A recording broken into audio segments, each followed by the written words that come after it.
Assalamualaikum warahmatullahi wabarakatuh. Eh, eh, dari kelompok 7 izin memperkenalkan diri masing-masing. Mulai dari saya, nama saya Malvin Abrin Fatan. Nama saya Aditya Harfa. Nama saya Supriyadi Pasaribu. Baik, sekian dari perkenalan kami. Maka akan dilanjutkan dengan masuknya materi. Assalamualaikum warahmatullahi wabarakatuh. Saya Malvin Abrin Fatan sebagai perwakilan dari kelompok 7 yang akan menjelaskan pre-processing dataset penjualan properti untuk analisis real estate. Baik, kita mulai dengan apa itu pre-processing data. Pre-processing data adalah tahapan awal analisis data atau machine learning yang bertujuan untuk membersihkan, mempersiapkan, dan mengubah data mentah menjadi format yang siap dianalisis atau dimodelkan. Kemudian, mengapa pre-processing itu penting? Data mentah seringkali yang pertama mengandung nilai kosong atau missing value. Yang kedua, tidak konsisten pada format tanggal, huruf kapital, dan lain-lain. Yang ketiga, memiliki nilai aneh atau biasa disebut outlier. Terdiri dari tipe yang keempat, terdiri dari tipe data yang misalnya angka disimpan sebagai teks. Dan yang terakhir, tidak terstruktur. Langkah-langkah pre-processing data ada beberapa, di antara lain missing value handling yang pertama, yang kedua data cleaning, yang ketiga outlier detection, yang keempat type conversion, yang kelima encoding, yang keenam scaling normalization, yang terakhir feature engineering. Dan berikut adalah dataset yang kami gunakan. Dataset yang kami gunakan memiliki beberapa kolom. Yang pertama serial number, yang kedua list year, lanjut date record, tahun, address, asset value, sale amount, sale ratio, property type, residential type, non-use code, assessor remarks, OPM remarks, dan location. Baiklah, kita mulai dengan mencari missing value. Ini perintah yang saya gunakan untuk mencari missing value. Pada baris pertama, import pandas as pd, saya mengimpor library pandas yang merupakan library utama untuk memanipulasi dan analisis data di Python. Pada baris kedua, df pd read csv real estate sales dengan nama dataset saya. Ini kegunaan pada baris kedua untuk membaca file dataset CSV dan menyimpan ke dalam variabel df. Pada baris ketiga, print df is null dan sum. Kode ini saya gunakan untuk menampilkan jumlah nilai kosong none di setiap kolom dataset. Pada baris keempat, saya menampilkan seluruh baris yang memiliki minimal satu nilai kosong. Ini berguna untuk melihat kasus data yang tidak lengkap secara langsung. Dengan langkah ini, saya bisa mengetahui kolom mana saja yang perlu dibersihkan atau diisi sebelum masuk ke tahap selanjutnya, seperti imputasi atau analisis korelasi. Maka dihasilkan output dari missing value yang kita cari tadi, seperti gambar berikut. Setelah menjalankan fungsi df is null dan sum, saya mendapatkan hasil seperti berikut. Ini menunjukkan jumlah nilai kosong atau missing value di setiap kolom dari dataset yang berisi lebih dari 1 juta baris data penjualan properti. Pada kolom date record, jumlah missing value-nya ada 2.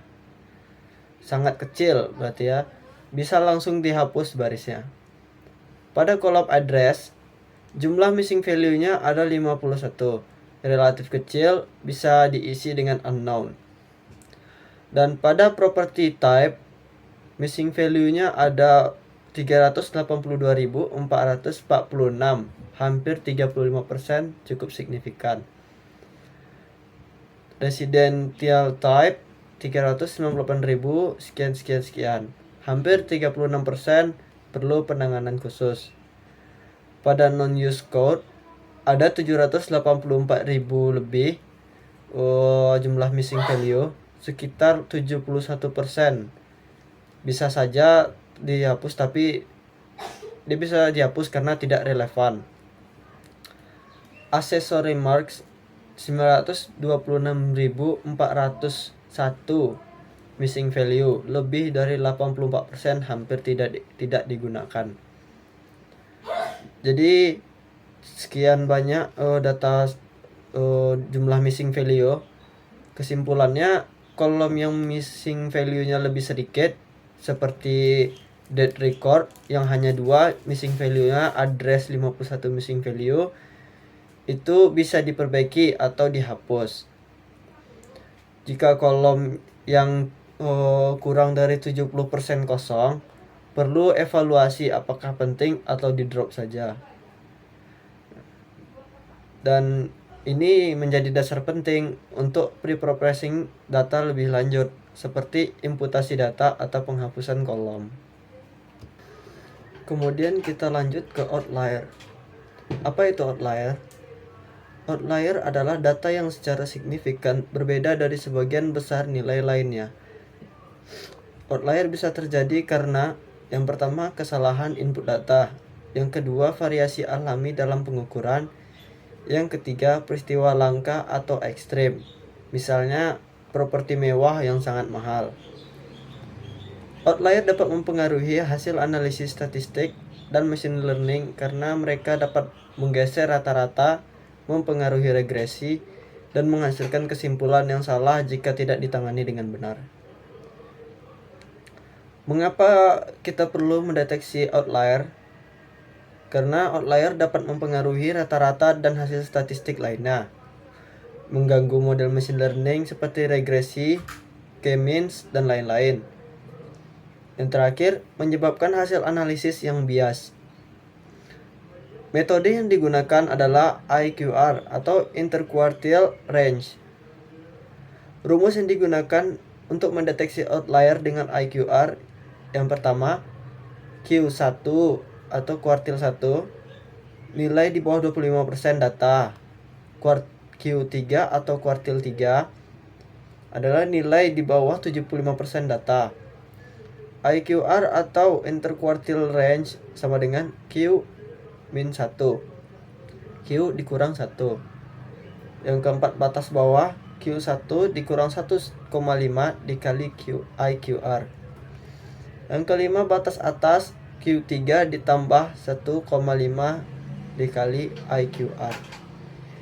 Nilai-nilai yang lebih kecil dari batas bawah atau lebih besar dari batas atas dianggap outlier. Hasil deteksi menunjukkan ada 93.372 data outlier dalam kolom sell amount. Ini berarti ada banyak properti yang dijual dengan harga sangat tinggi atau sangat rendah, keluar dari pola umum. Visualisasi box plot. Pada gambar kedua, gambar ini, kita lihat titik-titik dari luar garis whisker adalah outlier. Ada satu titik ekstrim di atas 4 miliar. Kemungkinan adalah outlier berat atau extreme outlier. Mayoritas data berada di rentang nilai kecil, menandakan data yang sangat tidak seimbang. Apa yang bisa dilakukan setelah mendeteksi outlier? Yang pertama, menghapus. Menghapus jika data tersebut adalah error atau tidak relevan. Yang kedua, imputasi. Ganti outlier dengan median atau nilai lain yang lebih masuk akal. Yang ketiga, pisahkan. Analisis data normal dan outlier secara terpisah. Yang keempat, gunakan algoritma robust seperti tree-based model yang tidak terlalu sensitif terhadap outlier. Jadi kesimpulannya, dengan mendeteksi outlier lebih awal, saya bisa menghindari kesalahan dalam perhitungan rata-rata atau modeling. Yang kedua, menentukan apakah outlier ini disebabkan oleh kesalahan input atau benar-benar valid. Dan yang terakhir, melakukan penanganan lanjut seperti normalisasi, penghapusan, dan transformasi. Kemudian kita lanjut ke tahap mendeteksi data tak seimbang. Apa itu data tak seimbang? Data tak seimbang atau imbalance data terjadi ketika jumlah data pada satu kategori jauh lebih besar daripada kategori lainnya. Ini bisa menyebabkan yang pertama model machine learning bias terhadap kelas mayoritas. Yang kedua, prediksi yang tidak akurat, terutama pada kelas minoritas. Contoh kolom yang layak dicek imbalance. Dalam dataset, beberapa kolom yang berpotensial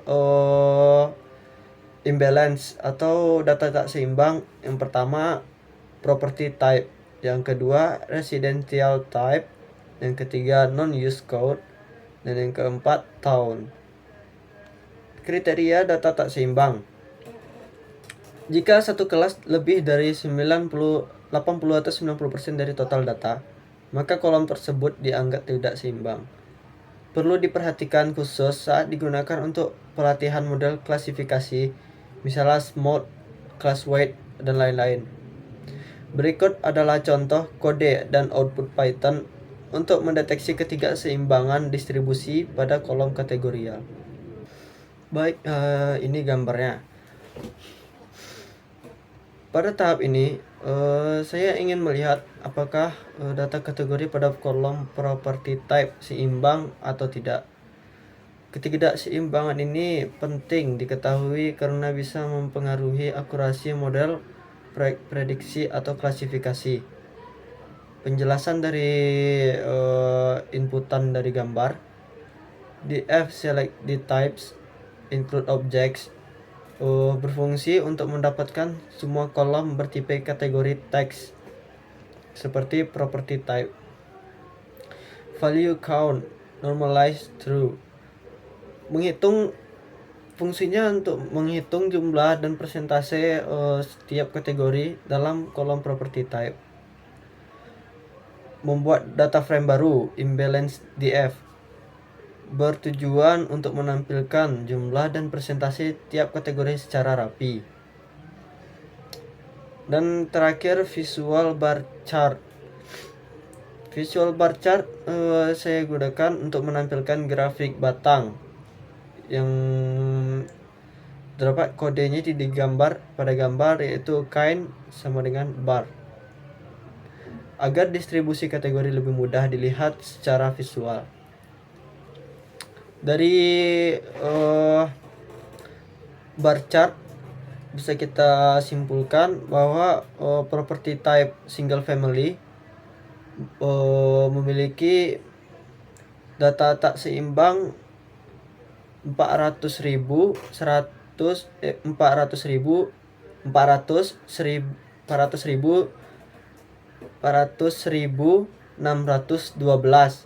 jika dipresentasikan sekitar 36,6%, dan yang lain gitu ya, properti non, residential, kondo, dan lain-lain gitu. Dari hasil ini terlihat bahwa single family dan data kosong atau none mendominasi 70% total missing value.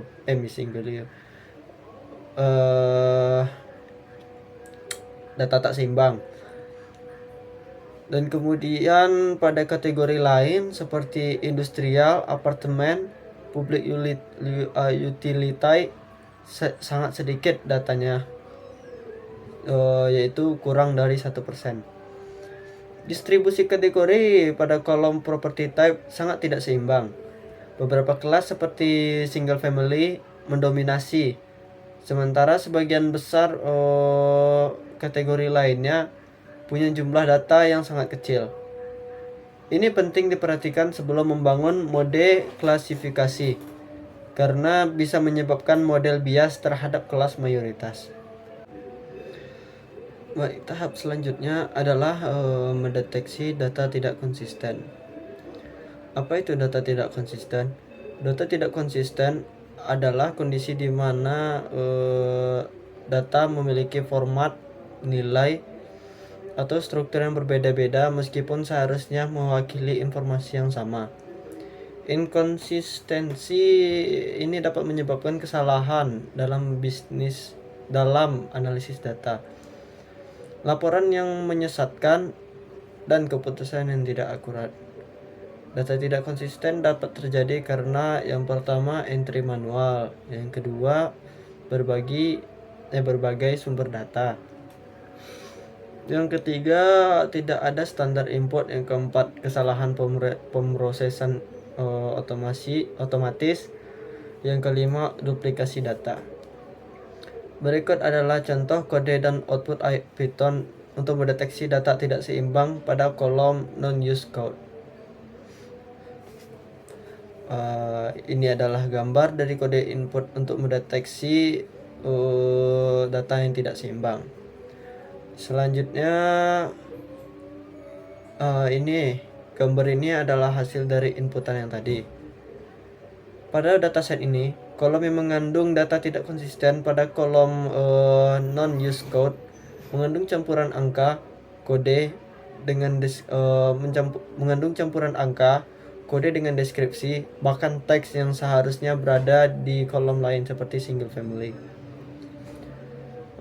Contoh nilai 10 awil, 5 single family, 88 demo. Kenapa ini bisa jadi masalah? Yang pertama, kita tidak bisa mengelompokkan data dengan benar saat nilai saling tumpang tindih atau tidak standar. Proses analisis seperti visualisasi, pengelompokan, clustering, atau filter jadi tidak akurat. Misalnya kita ingin melihat beberapa properti dengan non-use code, tapi ternyata ada dalam format 10 awil, dan itu dihitung sebagai kategori yang berbeda. Apa solusi dari permasalahan ini? Standarisasi format menjadi kode keterangan, misalnya 10 awil. Pisahkan data yang tidak relevan, misalnya single family, ke kolom yang seharusnya residential type. Ubah tipe data jika perlu agar sesuai, misalnya kode disimpan sebagai teks, bukan numerik. Standarisasi format kode keterangan. Alasannya mempermudah analisis. Saat semua nilai mengikuti pola yang sama, misalnya 10 awil atau 88 demo, kamu bisa dengan mudah mengkelompokkan, menyortir, dan menganalisisnya. Mencegah redundansi.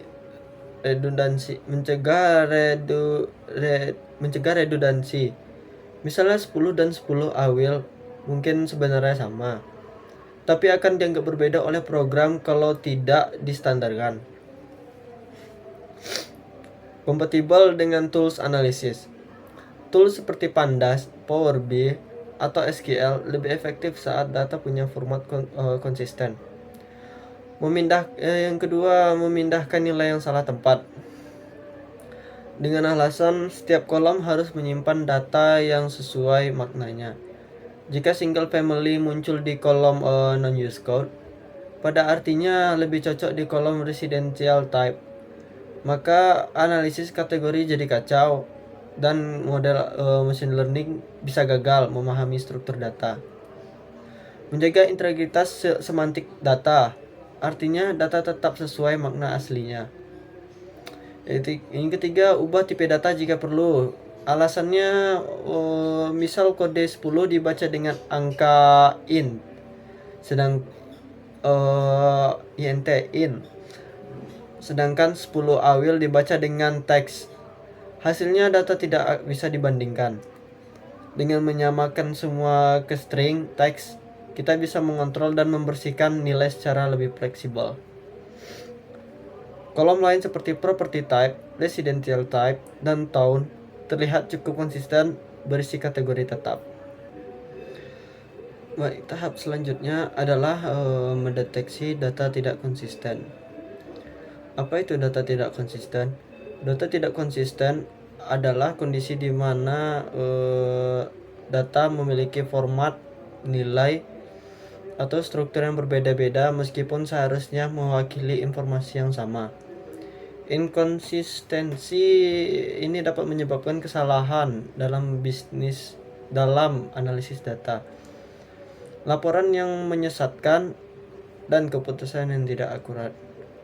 Data tidak konsisten dapat terjadi karena yang pertama entry manual, yang kedua berbagai sumber data, yang ketiga tidak ada standar input, yang keempat kesalahan pemrosesan otomatis, yang kelima duplikasi data. Berikut adalah contoh kode dan output Python untuk mendeteksi data tidak seimbang pada kolom non-use code. Ini adalah gambar dari kode input untuk mendeteksi data yang tidak seimbang. Selanjutnya gambar ini adalah hasil dari inputan yang tadi. Pada dataset ini, kolom yang mengandung data tidak konsisten pada kolom non-use code mengandung campuran angka kode dengan mengandung campuran angka kode dengan deskripsi, bahkan teks yang seharusnya berada di kolom lain seperti single family.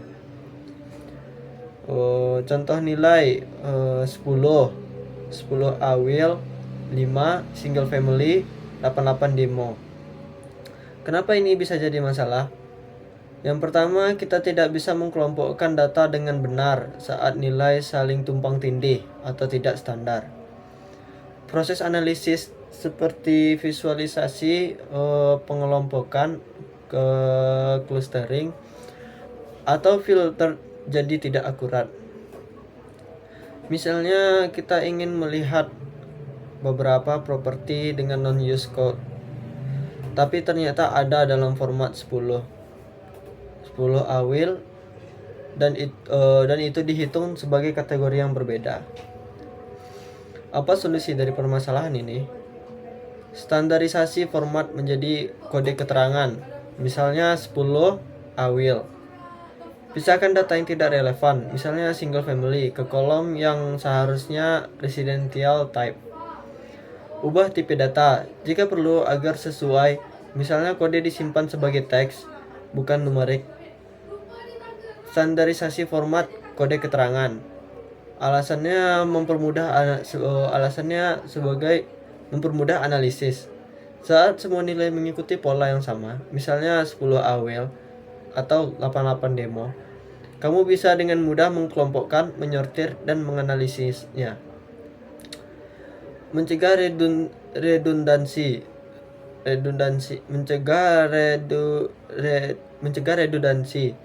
Misalnya 10 dan 10 awil mungkin sebenarnya sama, tapi akan dianggap berbeda oleh program kalau tidak distandarkan. Kompatibel dengan tools analisis. Tools seperti Pandas, Power BI, atau SQL lebih efektif saat data punya format konsisten. Yang kedua, memindahkan nilai yang salah tempat. Dengan alasan setiap kolom harus menyimpan data yang sesuai maknanya. Jika single family muncul di kolom non-use code, pada artinya lebih cocok di kolom residential type. Maka analisis kategori jadi kacau dan model machine learning bisa gagal memahami struktur data. Menjaga integritas semantik data, artinya data tetap sesuai makna aslinya. Yang ketiga, ubah tipe data jika perlu. Alasannya, misal kode 10 dibaca dengan angka int,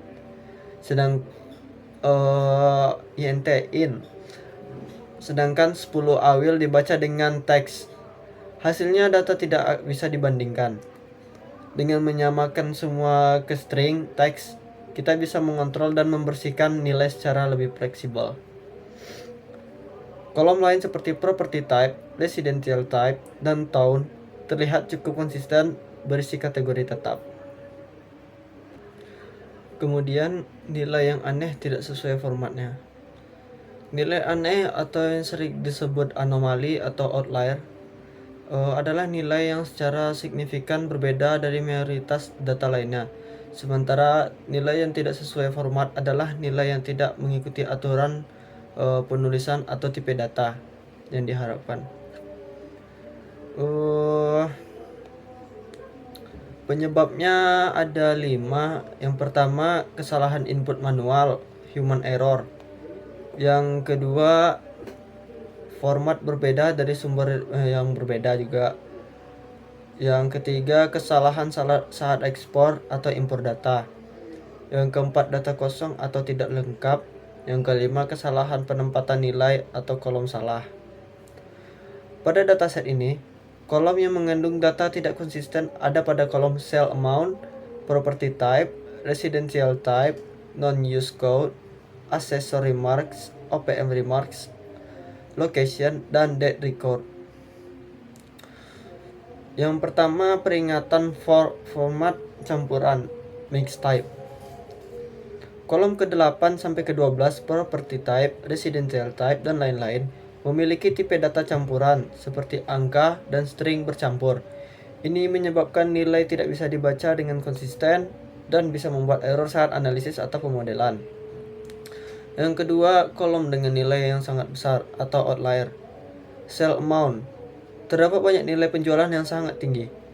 Bahkan ada yang mencapai 5 miliar dolar, yang kemungkinan besar adalah outlier atau error input. Contoh nilai 5 juta dolar, 5 miliar dolar, 395 juta 500 dolar, 395 juta 500 ribu dolar, 230 juta 43.600.000 dolar. Yang tadi adalah contoh-contoh nilai error input atau outlier. Yang ketiga, kolom yang mengandung banyak missing value. Kolom berikut mengandung banyak nilai kosong atau tidak sesuai format sehingga perlu perhatian khusus. Dampak nilai aneh atau tidak sesuai format mengganggu perhitungan statistik, mean, median, dan standar deviasi. Yang kedua, membuat grafik terlihat salah atau tertarik ke nilai ekstrim. Yang ketiga, bisa menyesatkan model prediktif machine learning. Yang keempat, menyebabkan error saat pemrosesan data, misalnya saat mengkonversi tanggal atau angka. Solusi yang umum dapat dilakukan masalah pada outlier ekstrem itu solusinya identifikasi dan hapus atau transformasi log. Kenapa solusinya seperti itu? Karena untuk menghindari distorsi statistik seperti rata-rata dan regresi. Kemudian pada tanggal salah format, solusinya gunakan PD to date time. Alasannya memastikan semua tanggal valid bisa diurutkan atau dihitung selisihnya.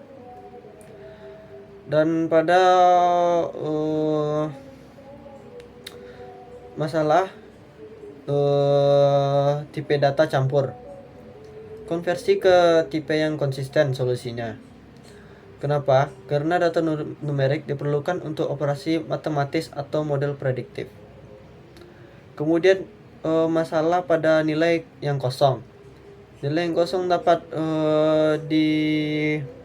diperbaiki dengan cara diisi dengan nilai rata-rata atau median, atau bisa saja dibuang. Kenapa? Karena menghindari error dalam pemrosesan dan menjaga keutuhan data. Kemudian nilai negatif tidak logis. Solusinya hapus atau ubah berdasarkan domain knowledge atau domain knowledge, pengetahuan yang ya gitulah domain. Kemudian masalah pada variasi penulisan. Solusinya normalisasi lower atau biasa disebut lowercase atau mapping. Baik. Yang terakhir adalah korelasi fitur. Korelasi fitur mengacu pada hubungan statistik antara dua atau lebih kolom fitur. dalam dataset. Dalam banyak kasus, korelasi yang sangat tinggi antara fitur bisa jadi masalah, terutama saat membangun model prediktif seperti regresi, random forest, atau XGBoost. Masalah umum pada korelasi fitur yang pertama, korelasi terlalu tinggi. Korelasi terlalu tinggi yang maksudnya dua kolom yang sangat mirip membuat model jadi bias, multikolinearitas. Yang kedua, korelasi rendah terhadap target, yang berarti fitur ini tidak berguna dalam prediksi, bisa dihapus. Yang terakhir, korelasi membingungkan. Korelasi tinggi tapi tidak ada hubungannya dengan kausal. Berikut adalah contoh kode dan output Python untuk mendeteksi korelasi fitur pada dataset ini. Ini adalah kodenya dan ini adalah output dari yang kode barusan saya tampilkan. Penjelasan dari output yang saya tampilkan, yang pertama matriks korelasi yang bertuliskan core matrix. Ini adalah tabel simetris yang berisi nilai-nilai korelasi antara semua pasangan kolom numerik dalam dataset. Nilainya berkisar min 1 sampai 1. Korelasi positif sempurna saling naik. Min 1 korelasi negatif sempurna saling berlawanan. Dan yang terakhir tidak ada korelasi. Yang kedua, heat map korelasi. Heat map ini adalah visualisasi matriks korelasi. Setiap kotak mewakili korelasi antara dua fitur numerik. Mulai dari warnanya merah gelap yang berarti positif tinggi, korelasi kuat, contoh 0,9. Biru gelap negatif tinggi, yang berarti korelasi negatif kuat, contoh 0,9. Putih atau pucat yang berarti korelasi lemah atau hampir 0. Nilai korelasi juga ditampilkan langsung di atas setiap kotak and not true. Yang kami dapat dari output ini, kesimpulannya adalah yang pertama mendeteksi fitur duplikat secara statistik. Jika dua kolom punya korelasi sangat tinggi, misal 0,5, maka salah satunya bisa dihapus. Yang kedua, mengetahui fitur yang tidak ada hubungannya sama sekali. Fitur dengan korelasi mendekati 0 bisa jadi tidak relevan. Yang terakhir, membantu seleksi fitur selection sebelum modeling. Mengapa korelasi ini penting? Korelasi yang dilatih dengan fitur yang terlalu mirip bisa menjadi overfitting dan tidak generalisasi dengan baik. Yang kedua, korelasi juga membantu kita memahami struktur data sebelum masuk ke proses machine learning. Kemudian jenis masalah korelasi. Yang pertama, korelasi sangat tinggi, lebih 0,9. Solusinya hapus salah satu fitur dari pasangan tersebut karena menghindari multikolinearitas dalam model agar hasil lebih stabil. Fitur tidak berkorelasi dengan target. Solusinya hapus fitur yang tidak relevan terhadap prediksi target. Karena fitur yang tidak punya hubungan dengan target tidak memiliki informasi berarti. Yang ketiga, korelasi ambigu atau tak bermakna. Analisis lebih dalam dengan domain knowledge. Solusinya analisis lebih dalam dengan domain knowledge. Karena korelasi tidak sama dengan sebab akibat. Perlu konfirmasi secara kontekstual. Yang terakhir, permasalahan terakhir yaitu banyak fitur korelasi satu sama lain. Solusinya gunakan PCA atau Principal Component Analysis karena mengurangi dimensi data secara efisien tanpa kehilangan banyak informasi.